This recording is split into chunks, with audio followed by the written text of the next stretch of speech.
Hello and welcome. My name is Ashish Ahuja. I'm an applications engineer with Texas Instruments. I'm really excited to introduce you to various low-power modes and Hibernation Module in the state-of-the-art new Tiva C-Series TM4C123X family of microcontrollers. We will begin our discussion by briefly talking about key features of the Hibernation Module and quickly look at some end applications for the TM4C123X microcontrollers. That will lead us to a discussion on functional description that involves real-time clock, power control, battery management, and so on. We will spend some time talking about the use considerations and applications for involving Hibernation Module. In the end, I'd like to introduce you to the new TivaWare for C-Series software and how you can use it to jumpstart embedded software development with TM4C123X devices. Alright, so let's get started and take a look at the power modes first. TM4C123X family of microcontrollers are optimized to consume low power and deliver high performance to fit a wide range of applications. Clearly, trade-off exists between the power consumption and performance. As you can see in the diagram towards right, for the applications that demand higher performance, the power consumption is higher as well. To optimize overall power consumption in various applications, TM4C123X microcontrollers can be operated in different power modes: run mode, sleep mode, deep sleep mode, and hibernation mode. The table on the screen provides a high-level comparison between the powers consumed in different modes of operation. As you can see, TM4C123X microcontrollers consume as low as 1.6 microamps when operated in the hibernation mode. Let us take a closer look at various modes of operation first. Let us discuss the run mode first. This mode provides normal operation of the processor and currently enabled peripherals, that is the ones that are enabled in the RCGC register. The microcontroller actively executes code with maximum performance in this mode, and the system clock can be any of the available clock sources such as the main oscillator, precision internal oscillator, low frequency internal oscillator, and PLL. In the diagram shown on the screen, blocks shown in green color shows that the processor, memory, and peripherals are all powered on and are clocked. To reduce the power consumption, the microcontroller can be configured to operate in the sleep mode. The overall power consumption is reduced in the sleep mode by turning off the clock to the processor and memory, that is flash and SRAM. This mode is used in applications where processor needn't be running code, but peripherals are still required to function at the system clock speed. The active peripherals, that is the ones that are enabled in the SCGC or RCGC registers, are clocked at the same frequency as the system clock. The system clock has the same clock source and frequency as that during the run mode. The device enters sleep mode when processor executes wait for interrupt or wait for event instruction, or upon completing execution of an exception handler if sleep on exit bit in the system control register is set. The device exits from the sleep mode depending on the condition or the mechanism that caused it to enter the sleep mode. The diagram on the screen shows what causes the device to enter the sleep mode and exit from the sleep mode before application code can execute. In the diagram shown on the screen, the blocks shown in orange color indicate that the processor, memory are powered on, but they are clock gated. The block in the green color indicate that the peripherals are being clocked and are powered on. Okay, so that takes us to a discussion on the third mode of operation, deep sleep mode, which is used to further reduce the overall power consumption by turning off the clock to the processor and memory, that is flash and SRAM, along with the main oscillator and PLL. The active peripherals, that is the ones that are enabled in the DCGC register, can be clocked using the internal oscillator. This mode is used in applications where processor needn't be running code and the peripherals are required to function at the speed slower than the run mode system speed. The device enters deep sleep mode if sleep deep bit in system control register is set, and when processor executes wait for interrupt or wait for event instruction, or upon completing execution of an exception handler if the sleep on exit bit in system control register is set. The device exits from deep sleep mode depending upon the mechanism that caused it to enter the deep sleep mode. In addition to that, wake up interrupt controller can also wake up the processor from deep sleep upon detecting an interrupt if deep sleep bit in SCR register is set. When exit event occurs, hardware brings the system clock back to the clock source and frequency it had at the onset of the deep sleep mode before enabling the clocks that were disabled. In the diagram shown on the screen, the blocks shown in orange color indicate that the processor, memory are all powered on, but they are clock gated. The blocks shown in the shaded green and orange color indicate that the peripherals are powered on, but they can only be clocked from the internal oscillator. The fourth mode of operation is the hibernation mode. It provides the lowest power configuration available on the TM4C123X microcontrollers. This mode allows users to completely power down the core and peripherals while only maintaining the power to the hibernation module. This is particularly useful in battery-powered handheld applications where the system can be put into the lowest power state while saving some state information. The Hibernation Module manages removal and restoration of power to provide a means for reducing overall power consumption. When the processor and peripherals are idle, power can be completely removed with only the Hibernation Module remaining powered. Hibernation Module is independently powered by an external battery or an auxiliary power supply and has its own independent clock domain. While in the hibernation mode, power to core and other system peripherals can be restored upon assertion of an external signal or at a certain time using the real-time clock. As shown in the diagram, the blocks shown in red color are indicating that the processor, memory subsystem, and peripherals are completely powered down, and only the hibernation module shown in the green color remains powered on from an external battery or power supply. Now, let us spend some time and compare the current consumed by the microcontroller in different modes of operation. The table shown on this slide lists parameters like IDD, VDD, VBAT, etc. in the first column and their corresponding values in different modes of operation in the subsequent columns. As shown in the table, the current consumption in the hibernation mode is in the order of microamps. This has been made possible because of the new design from ground up, in which current consumption has been greatly optimized to meet the demands of large number of end applications. This data was obtained using pre-production engineering samples that were available at the time when this presentation was created. Please refer to the device data sheet for most up-to-date electrical characteristics. Using the hibernation module, the user can achieve 1.6 microamp current consumption.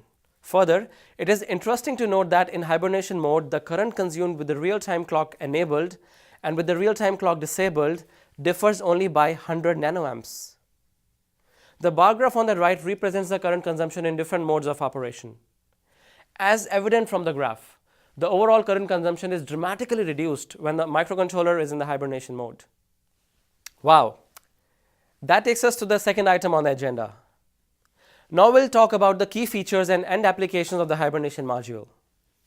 The key features are listed on the screen, and I will talk about those features very briefly at this point in time. Some of these features will be discussed in more detail in the later section of this presentation.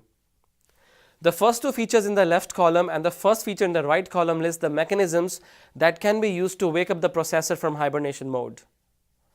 The microcontroller can wake from the hibernation mode by three different mechanisms. One can use the integrated real-time clock, an external wake pin, or a low battery detection signal to wake up the microcontroller. It is also possible to retain the states of GPIOs in hibernation using the VDD3 on mode. Further, there are two mechanisms for power control. First one, controlling the system power using a discrete external regulator. The second one being the on-chip power control using internal switches under register control. Hibernation module is clocked from a 32 kHz clock source. Also features a battery-backed memory and programmable interrupts for the real-time clock. The hibernation module is useful in applications where reducing overall current consumption is the key concern. Most of such applications involve portable and battery-powered devices, wireless and connectivity products, energy and metering devices, to name a few. Some of the products where hibernation module can be useful are displayed on the screen. Please take some time and look at them. Now, let us take a closer look at the block diagram and signals for the hibernation module. The hibernation module operates on its own clock domain. As shown in the functional block diagram, it consists of a battery-backed memory, a low battery detection circuit, and a power sequence logic. It also has a mechanism to generate interrupts to the CPU.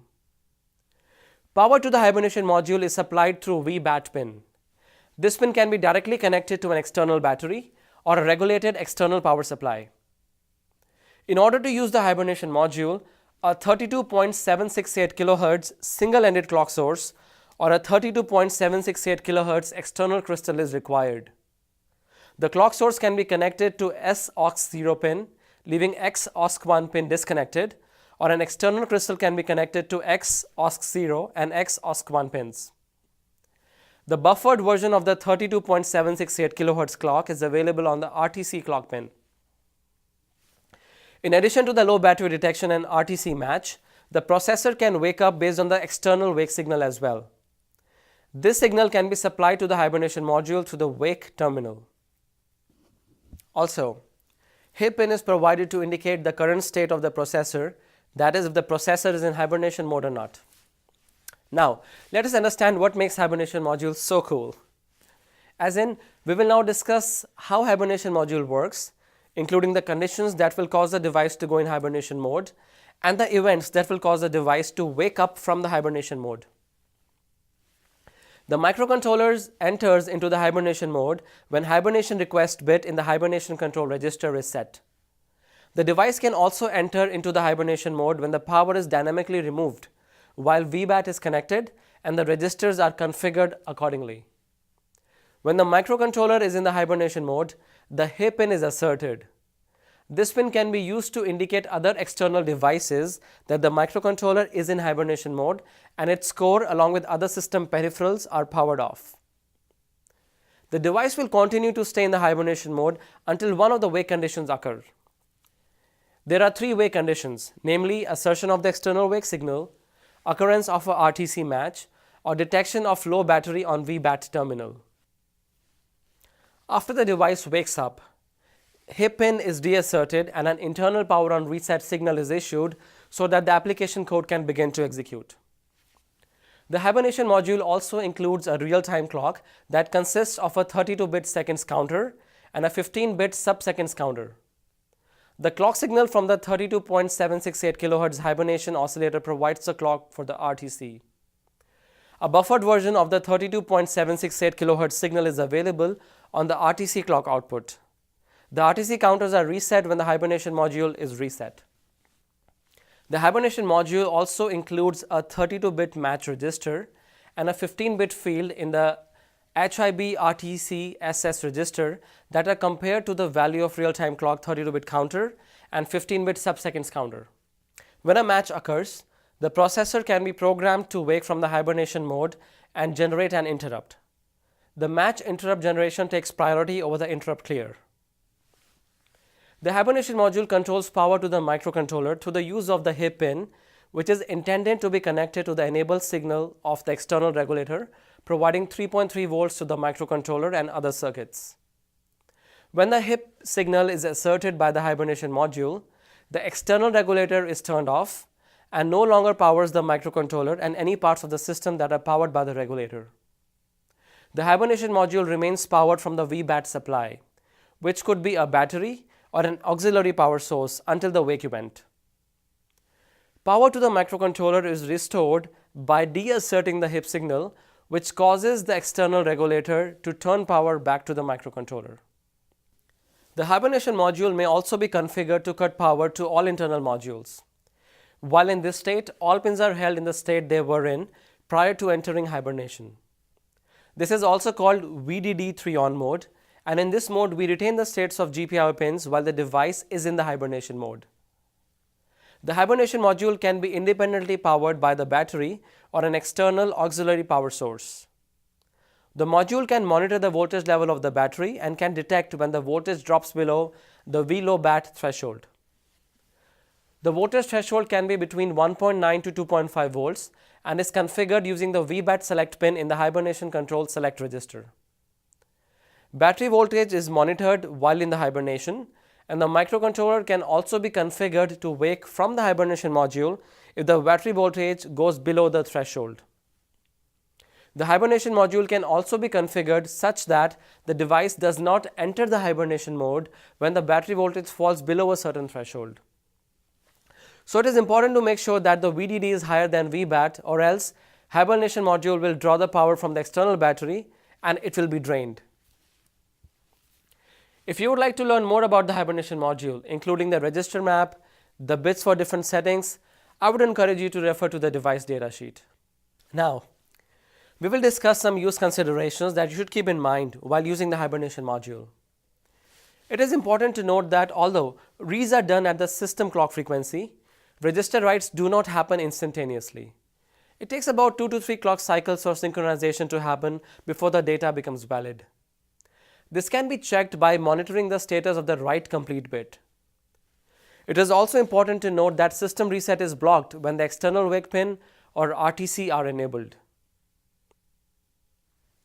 While using software requested Hibernate entry, a valid wake source must be set, and any low battery conditions must be cleared, and flash or EEPROM must not be busy. So far in this presentation, we talked about different power modes for TM4C123X microcontrollers. We also looked at the key features and discussed some of the end applications where Hibernation mode can be very useful. After having discussed all that, I'd like to introduce you to TivaWare for C series, our newest software platform which has been created to streamline your code development with the Hibernation module on the TM4C123X devices.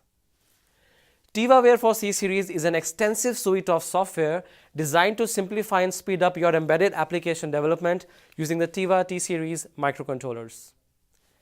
TivaWare for C series includes Peripheral driver library, graphics library, USB library, and sensor library, which includes several APIs to configure and initialize different peripherals on the Tiva T-series microcontrollers. These libraries come with the source code, which is mostly in C. They are pre-compiled for use as is and can also be adapted as desired. TivaWare for C series also includes bootloader, several code examples, and third-party packages that allow you to focus on your application development and not so much on how to set up the microcontroller. The Peripheral driver library in TivaWare for C series includes a set of function calls, commonly known as APIs, which can be used to initialize and configure the Hibernation module without having too much knowledge about various registers and bit configuration.